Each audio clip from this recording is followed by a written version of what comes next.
ये प्रश्न board exam में इस बार पूछे जाने की प्रबल संभावना है। देखेंगे इस प्रश्न को।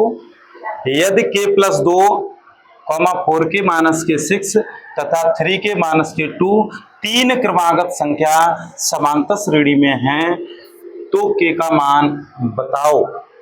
k का मान बताना है तो देखना दिया है, क्या दिया है,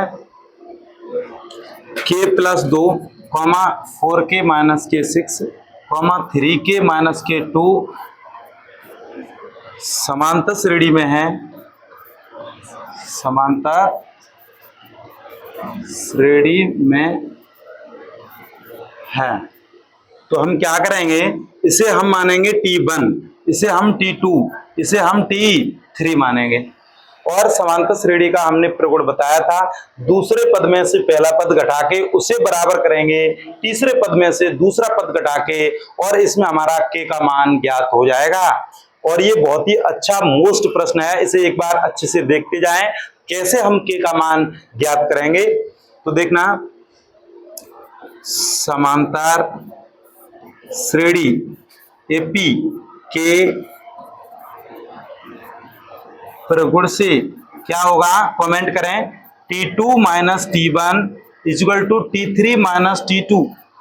और ये देखना T2 हमारा कितना है, T2 है हमारा 4k माइनस 6 माइनस T1 हमारा कितना है k plus k2 equal to k, T3 कितना है 3k माइनस k2।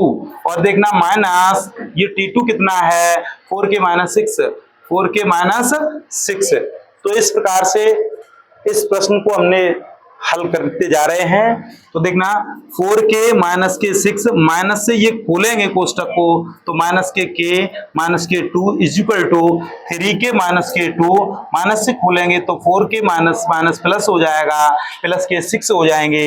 4k में से ये k घटेगा तो ये 3k बचेंगे, ये 6 है ये 2 है तो ये माइनस के 8 हो जाएंगे इक्वल टू 3k और 4k, इसमें माइनस का k बचेगा। और देखना 2k माइनस के 2 और 6 तो ये प्लस के 4 बचेंगे। तो इस प्रकार से k को इस तरफ लेके आएंगे तो 3k और ये प्लस का हो जाएगा k इक्वल टू 4 और ये 8 उस तरफ जाएंगे तो ये प्लस के हो जाएंगे।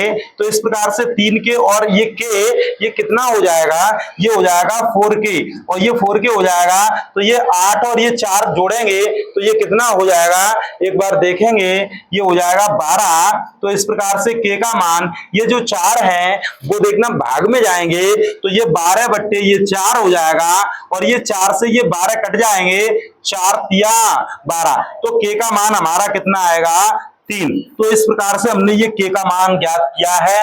यदि ये प्रश्न समझ में आया हो तो वीडियो को लाइक शेयर सब्सक्राइब करें और MSc क्लास से जुड़ें। धन्यवाद।